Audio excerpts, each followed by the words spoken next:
I never meant to be the woman who sat alone on her birthday. But when I looked around the restaurant that night, candles flickering on small, intimate tables, glasses clinking in laughter, I realized I had become her. The woman in the corner, with the quiet eyes and a forced smile. I'd told myself it didn't matter, that I deserved the meal, that solitude was a kind of strength.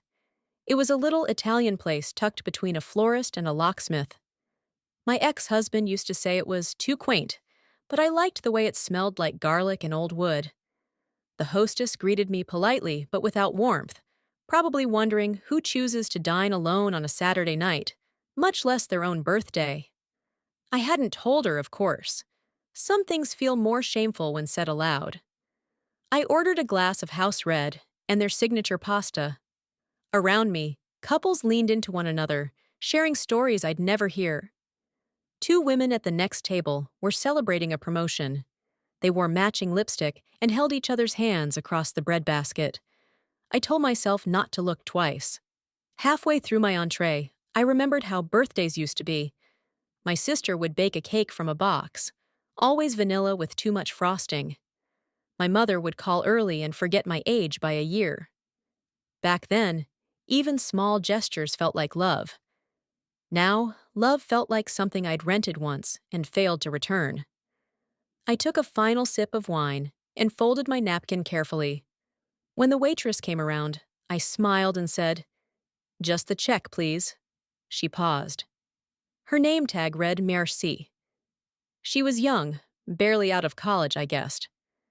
She looked at me for a long moment, then said, "Actually, someone left this for you." My breath caught.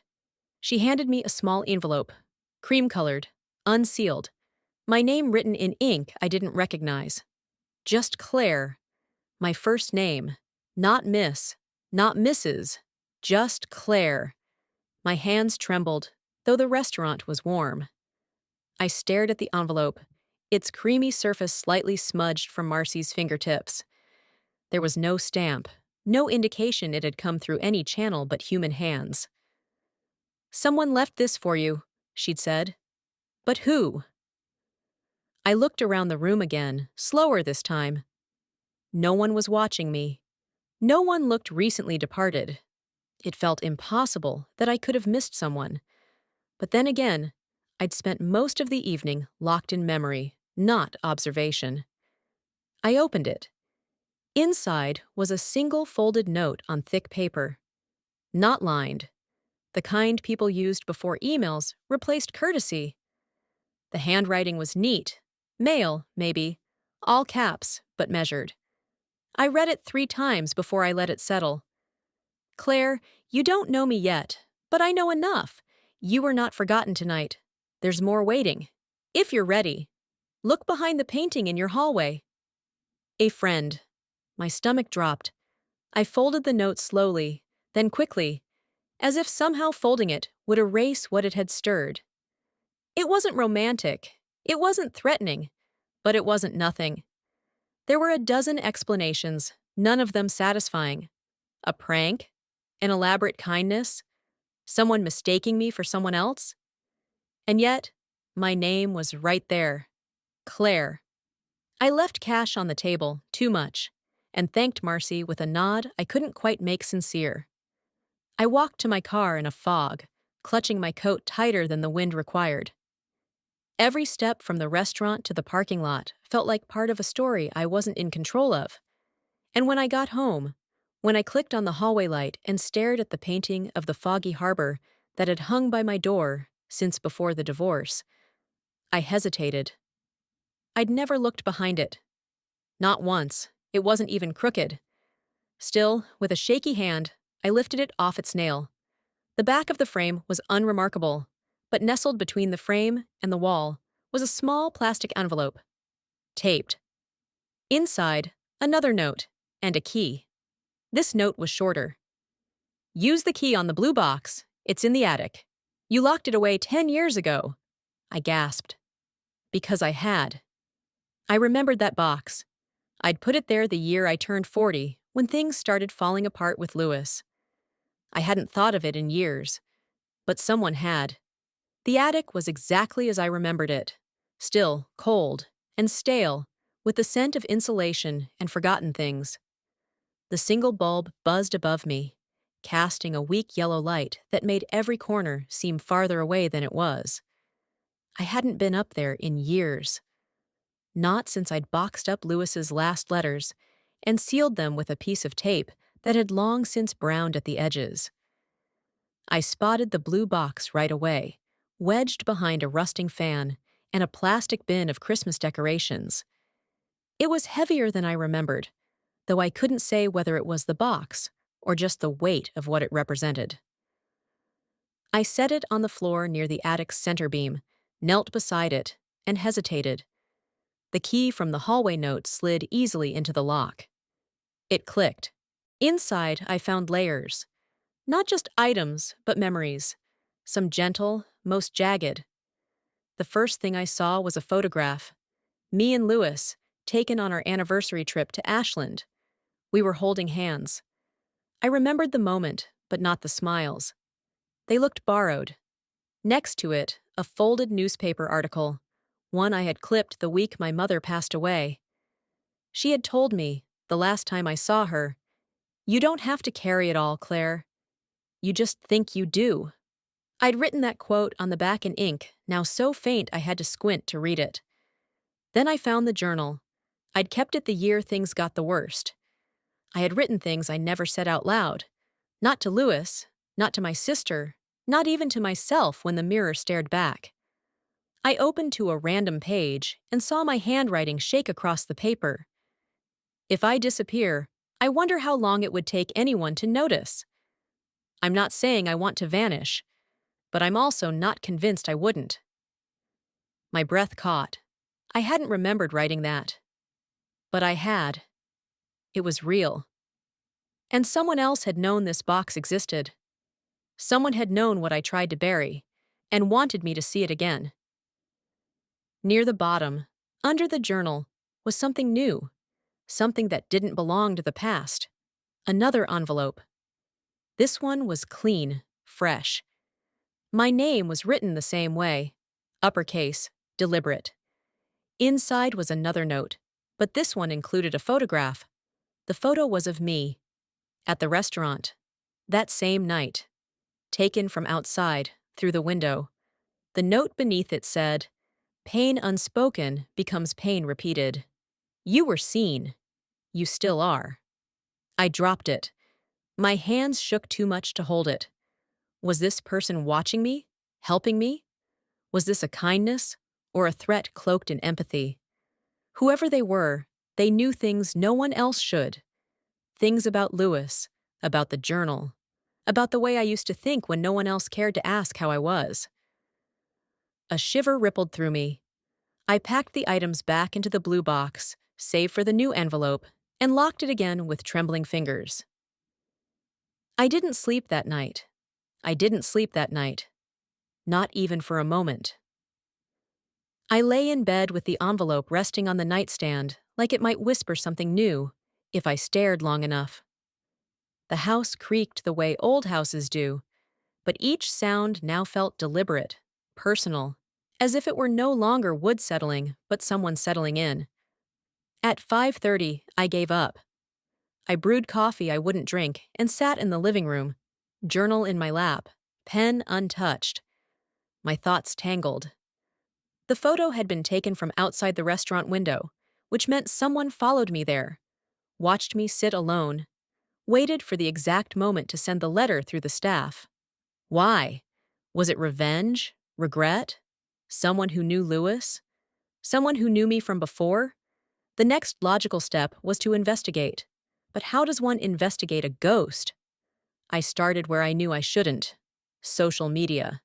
My profiles were barren, save for a few likes on book club posts and the occasional political outrage. Lewis had never joined social media. That had always bothered me.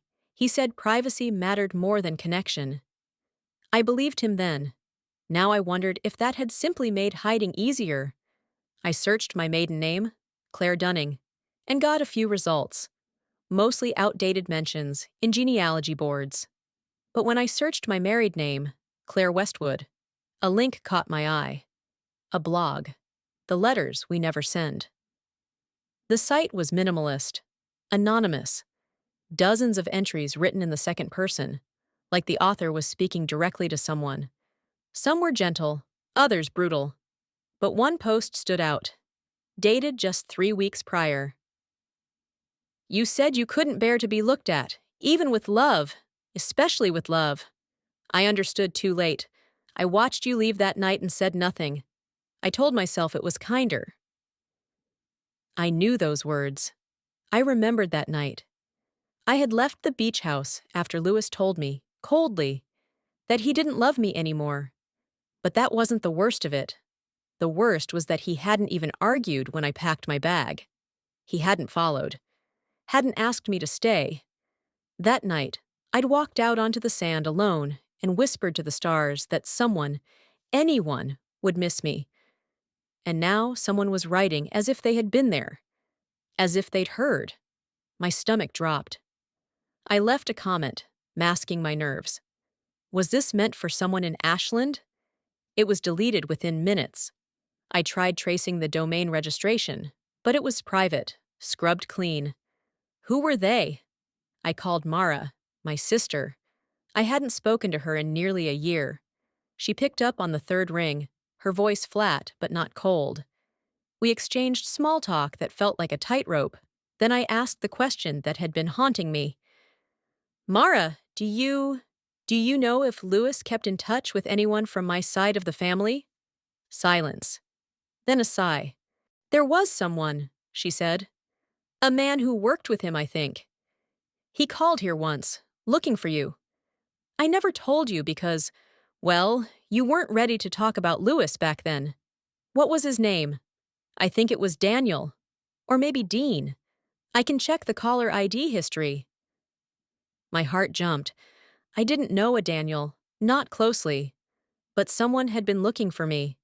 And if it was the same person who had watched me at the restaurant, who knew about the attic box, who quoted things I thought only I remembered, I needed to find him. I hadn't felt this alert in years. Not since the early days of my divorce, when everything was survival. Courtrooms, paperwork, deep sobs muffled behind closed doors. But this was different. This wasn't survival. This was pursuit. I began by combing through old emails, forgotten folders buried deep in my archived inbox. If Lewis had ever mentioned a Daniel or a Dean, it would have been there.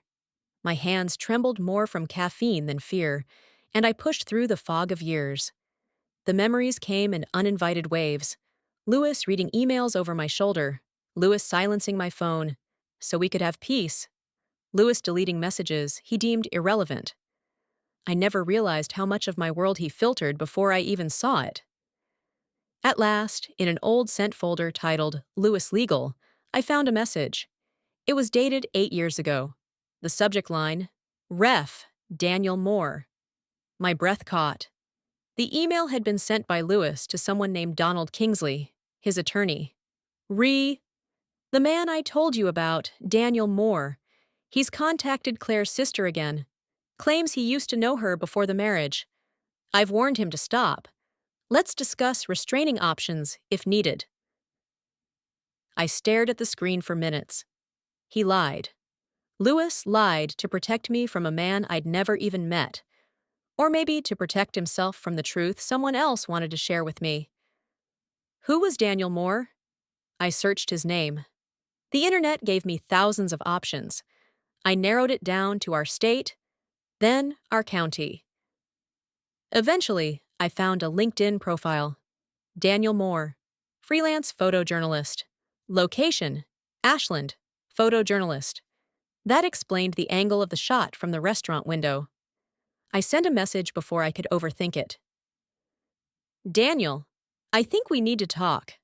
Claire Westwood. He replied within 10 minutes.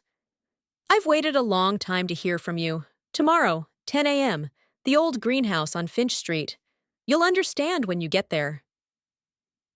I should have felt fear. I didn't. I felt heat in my chest. Like old instincts reigniting, ones that had been dulled by routine, grief, and the quiet kind of loneliness that never announced itself, only sat beside you until you forgot you had a choice.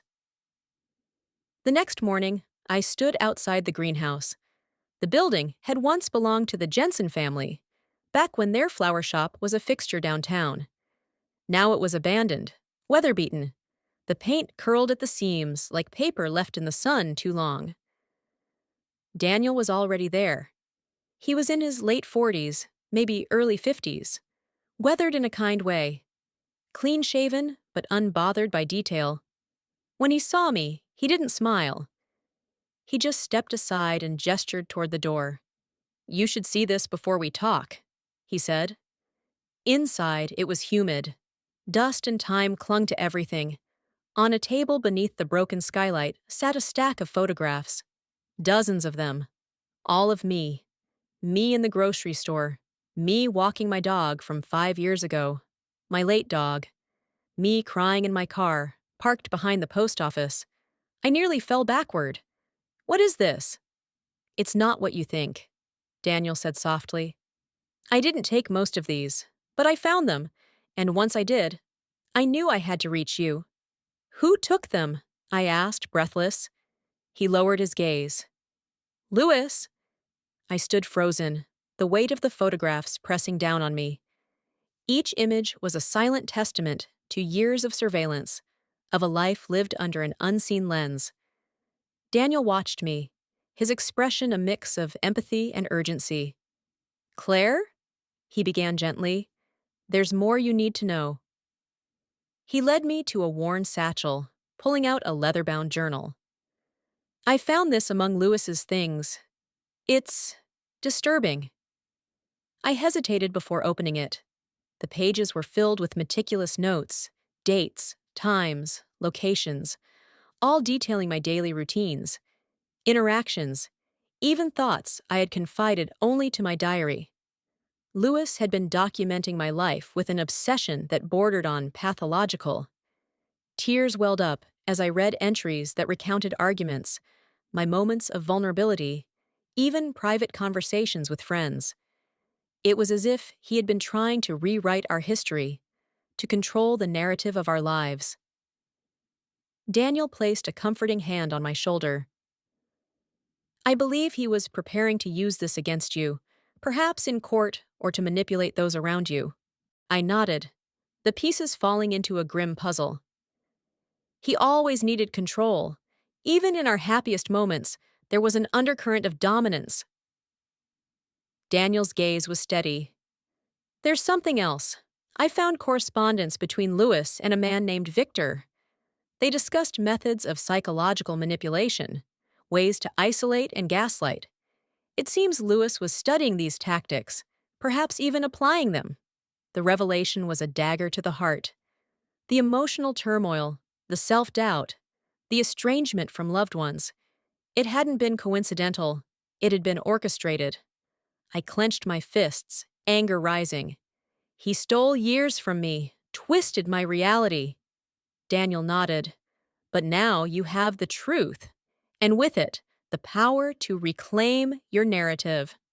I looked around the greenhouse, the sunlight filtering through the broken panes, casting fractured patterns on the floor. It was symbolic, a place once full of life, now decayed, yet still standing. "Thank you, Daniel," I whispered, "for bringing light to the darkness." He smiled softly. "It's not over yet. There's more to uncover, and I'll help you every step of the way." The silence between Daniel and me hung heavy, broken only by the distant creak of the greenhouse's aging frame. I clutched the journal he had handed me, its leather cover worn, the pages inside filled with Louis's meticulous handwriting. Each entry was a window into a mind I thought I knew, a mind that had been orchestrating my reality with calculated precision. As I flipped through the pages, a pattern emerged. Louis had documented not just my daily routines, but my emotional responses, my interactions with friends, even my private thoughts. It was as if he had been conducting an experiment, observing and manipulating me to fit his desired narrative. Daniel's voice pulled me back. There's more, Claire. Lewis corresponded with a man named Victor. Their letters discuss methods of psychological manipulation, gaslighting, isolation, control tactics. It's clear Lewis was studying these techniques, perhaps even applying them. I felt a chill run down my spine. The emotional turmoil, the self-doubt, the estrangement from loved ones. It hadn't been coincidental. It had been orchestrated. Determined to reclaim my narrative, I decided to confront the remnants of my past. I reached out to Mara, my sister, and shared everything. Her support was immediate and unwavering. Together, we began to piece together the extent of Lewis's manipulation. I also sought professional help, engaging with a therapist who specialized in emotional abuse. Through our sessions, I learned to identify the signs of manipulation and began the arduous process of rebuilding my self-esteem. Daniel remained a steadfast ally, providing evidence and emotional support. His presence was a reminder that not all connections were tainted, that trust could be rebuilt. One evening, as I sat in my living room, surrounded by the artifacts of my past, I felt a sense of empowerment. The shadows that had loomed over me for years were beginning to recede. I was no longer a passive participant in my own life. The morning I walked into the lawyer's office, the air felt sharper, more alert. I hadn't been in a place like that since the divorce, an experience that left me hollowed out and humiliated. But this was different. This wasn't about salvaging what was broken. This was about accountability. Daniel sat quietly beside me in the waiting room, his presence a steady weight on my left shoulder. He didn't speak, didn't try to fill the space. I appreciated that. I needed the silence to brace myself. My attorney's name was Celia Drake. She was concise, direct, and had the look of someone who'd spent a lifetime translating trauma into legal language. I handed her the folder I'd compiled, copies of Lewis's journal entries, photographs from Daniel's collection, printouts of blog entries, and a brief summary I'd written with my therapist's help. When she finished reviewing the materials, Celia looked up and said, "We may not be able to charge a dead man, Claire, but we can name him. In civil court, we can subpoena any remaining estate assets and put a public record to this pattern. More importantly, we can set precedent for survivors in similar positions." A civil suit. My stomach tightened. I hadn't considered what that meant. My name would be tied to the case. It would be public. There would be media. But it was more than that. It would also mean reopening contact with people I'd worked hard to avoid, including Lewis's brother, Victor. Victor? The name curled in my mouth like smoke. I hadn't seen him in years, but Daniel was certain he'd played a role, either in enabling Lewis or worse. The decision wasn't simple. Legal battles don't end with a verdict. They carve you open all over again. But that night, as I stood in the doorway of my bedroom, holding the final note Lewis had left in his journal, "People become whatever you tell them they are," I knew I wouldn't let him define me anymore. I called Celia the next morning and said yes. I hadn't seen Victor in nearly 12 years. The last time was at a hospital, after my mother's heart attack. He'd stood across the waiting room with folded arms and eyes that didn't blink. Even then, I'd felt something I couldn't name, something that made my skin tighten. At the time, I chalked it up to grief. Now I know better. Celia insisted we meet in a controlled environment. She arranged for a neutral deposition room inside a law office downtown. When Victor arrived, he looked exactly as I remembered. Too clean, too calm, like someone who'd spent a lifetime learning how not to leave fingerprints. "I'm only here because of Lewis," he said flatly, lowering himself into the chair across from me. "You're digging up ghosts, Claire. Don't be surprised if something bites you back." Celia didn't flinch. "We'll be recording." Victor adjusted his collar but said nothing. I watched him closely. His eyes didn't wander. He didn't ask about my well-being. Not once did he offer a word of doubt that Lewis had done what we knew he had. Instead, he spoke in riddles, refusing to admit knowledge of the photos, the journals, or even the archive Daniel found. But when Celia asked him directly, "Did you ever enter Claire's home without her knowledge?" he paused just a beat too long. "I don't recall." That phrase followed us out of the building like a smog. I don't recall. Later that night, I received an envelope slid under my door. No name, no return address. Inside was a single photograph, one I hadn't seen before. It was me, sleeping, dated 2 years after the divorce. I dropped it. My breath stalled. This wasn't just about Lewis anymore. The courtroom was quiet when I stepped in. Polished wood, harsh lighting, and that heavy, unmistakable weight in the air. Like a storm waiting for someone to call its name. I could feel my heartbeat in my wrists, but I kept walking. Celia met me at the front bench, her hand firm on my shoulder. "It's yours now," she whispered. I took the stand. The judge asked for my name, my reason for filing. I spoke with my hands in my lap. I didn't rush. I told the court about the marriage, the early charm, the quiet withdrawal, the years of emotional corrosion. Then came the surveillance, the journals, the photographs. I spoke of what it felt like to realize you were never really alone, not even in your sleep. Victor sat just behind the defense table. He didn't blink. Marshall Kincaid, his attorney, objected every few minutes. "Speculation. Irrelevant. No corroboration." The judge overruled most of it. My voice didn't crack until I mentioned the photo of me sleeping, dated 2 years after my divorce.